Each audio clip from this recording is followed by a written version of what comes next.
छात्रों, आज हम कुछ कंफ्यूज वर्ड्स बताएंगे आपको, यानी कंफ्यूजिंग या सिमिलर वर्ड्स, यानी ऐसे वर्ड्स, ऐसे शब्द यानी जिनकी साउंड यानी प्रोनाउंसिएशन तो सेम होता है, समान होता है, लेकिन माइनर स्पेलिंग की वजह से ही इनका अर्थ बदल जाता है। ऐसे वर्ड्स कंफ्यूजिंग वर्ड्स कहलाते हैं। आज हम आपको कुछ वर्ड्स निकाले हैं, उनके बारे में डिस्कस करूंगा। जैसे पहला वर्ड लूज और लूज, यानी इसका मतलब हारना और इसका मतलब ढीला। ये लूज हारना यानी टू डिफीट, क्या हो जाएगा? To defeat. और इसका मतलब होता है लूज, ढीला।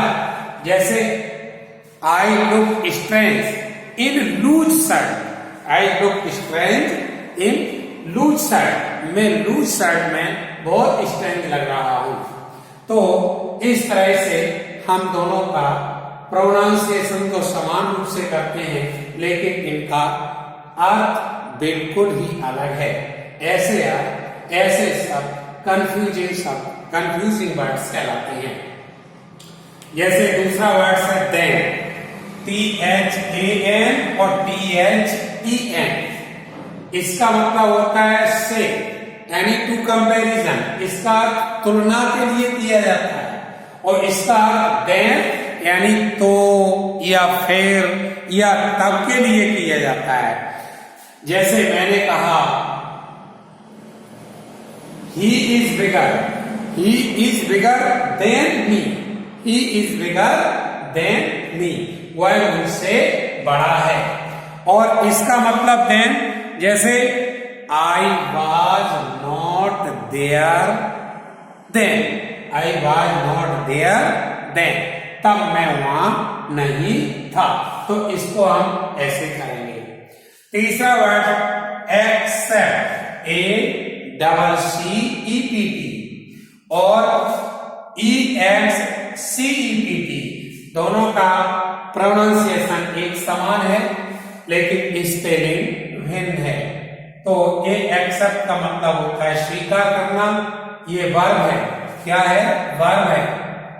और इसका मतलब होता है के अलावा। जैसे मैंने कहा we accepted his offer, we accepted his offer, मैंने उसका ऑफर एक्सेप्ट कर लिया, स्वीकार कर लिया। और इसका मतलब हो जाएगा के अलावा। जैसे नो वन केम, कोई नहीं आया, एक्सेप्ट यू, आपके अलावा यहां कोई नहीं आया। इसी तरह से अगला वर्ड है एक्सेस, ACCESS। इसका मतलब होता है पहुंच या प्रवेश। और EXCESS, इसको भी एक्सेस पढ़ेंगे, और इसका मतलब है अधिकता। जैसे मैंने कहा I quickly access my option, और इसका मतलब हो जाएगा एक्सेस मीन्स अधिकता। Working to excess will do you harm, यानी ज्यादा काम करने से भी नुकसान होता है। इसको हम पढ़ेंगे अफेक्ट, और इसको मतलब होता है इफेक्ट। अफेक्ट और इफेक्ट, इसमें ए और ई का फर्क है। AFFECT और EFFECT। तो इसका मतलब होता है प्रभाव, यानी प्रभाव डालना या असर डालना, ये भी वर्ब है। और इसका मतलब होता है असर या प्रभाव। जैसे मैंने कहा His speech affected me a lot, यानी उसकी स्पीच ने मुझे पर बहुत असर डाला। और इफेक्ट माने प्रभाव। जैसे मैंने कहा take the medicine on time and see the effect.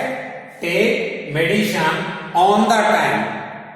समय पर दवा लो and see effect, और उसका असर देखो।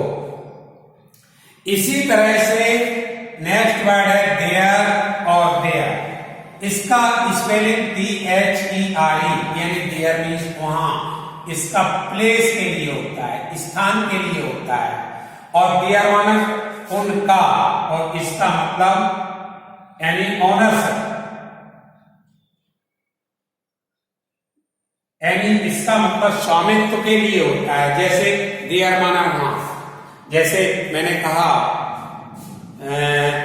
आई go there, I go there, और मैंने कहा दे हैव देयर पेन्स, यानी दे हैव, वो अपने पेन रखते हैं, they have their pens.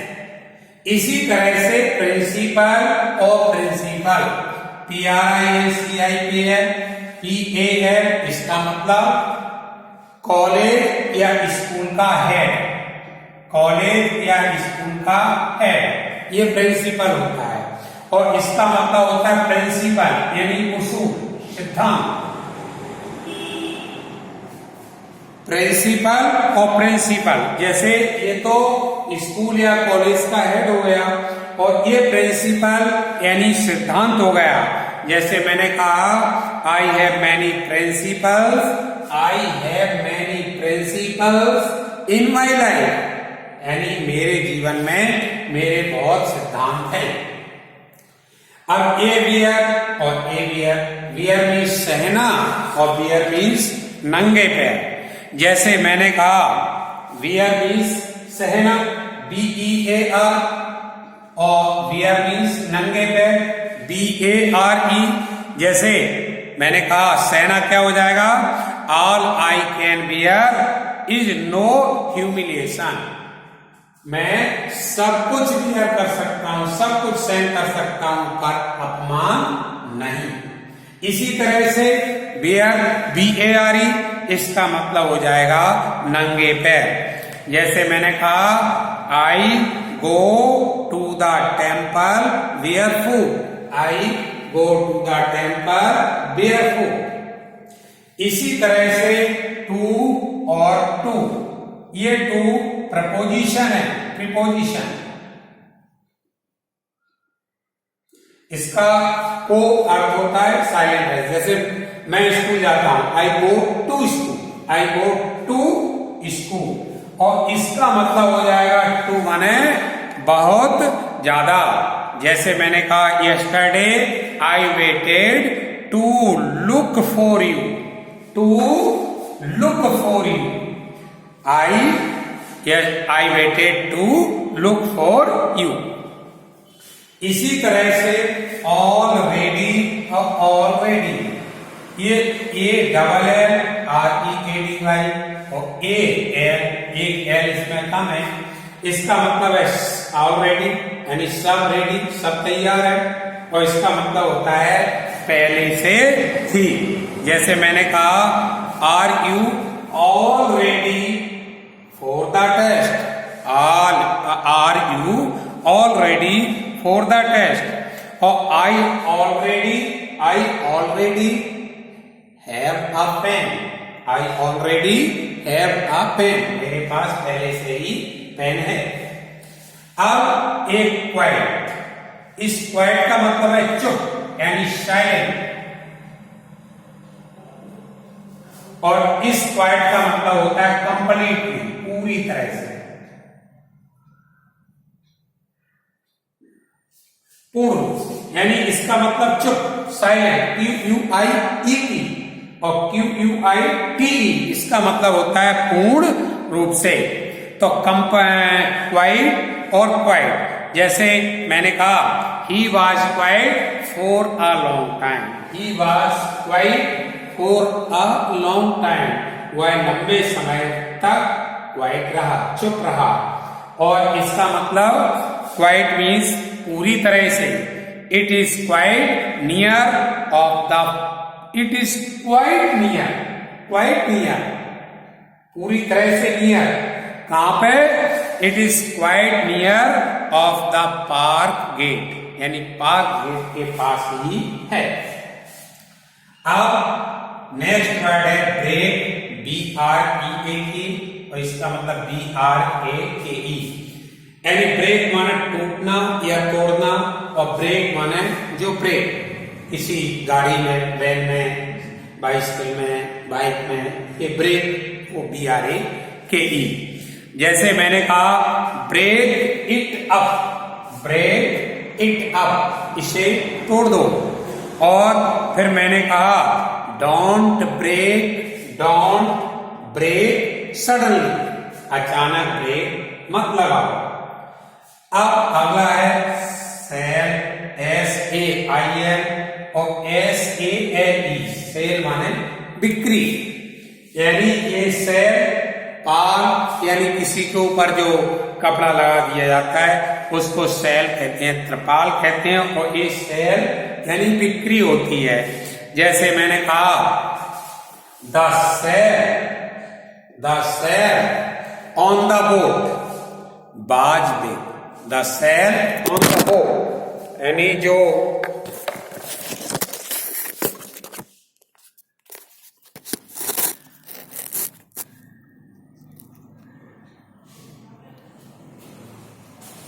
Boat की सेल है वो बड़ी है, और इसका मतलब सेल मीन्स बिक्री, यानी the expensive T-shirt was sale, the expensive T-shirt was on sale, जो महंगी टी-शर्ट थी वो बिक्री पर है। और कोल यानी कोल, ये कोल कोयला होता है जो लकड़ी जल जाने के बाद बनता है, वो कोल होता है, COAL। और COL ये कोल गोभी होती है, जैसे कॉलीफ्लावर, फूल गोभी, कैबेज, पत्ता गोभी, ये गोभी होती है। ये प्रे और प्रे, PREY, ये प्रे भी शिकार होता है, और प्रे ये प्रार्थना होता है। ये प्रे नाउन है और ये प्रे वर्ब है। तो प्रे और प्रे में क्या अंतर है? जैसे मैंने कहा he fell a prey to disease, he fell a prey to disease, यानी वह बीमारी का प्रे हो गया, यानी शिकार हो गया। और अगला है let us now pray to God, let us now pray to God for his grace, for his grace. इस तरह से हमने कुछ कंफ्यूजिंग वर्ड्स सीखे, और इन्हें हम थोड़ा सा स्पेलिंग में माइनर अंतर है हल्का सा, और लेकिन उनकी साउंड है यानी प्रोनाउंसिएशन है वो सेम है। ऐसे वर्ड कुछ कंफ्यूजिंग वर्ड्स हैं, इन्हें हमें दिमाग में रखना है, और शेष कुछ वर्ड्स आगे भी बताएंगे। आज इतना ही, थैंक्स।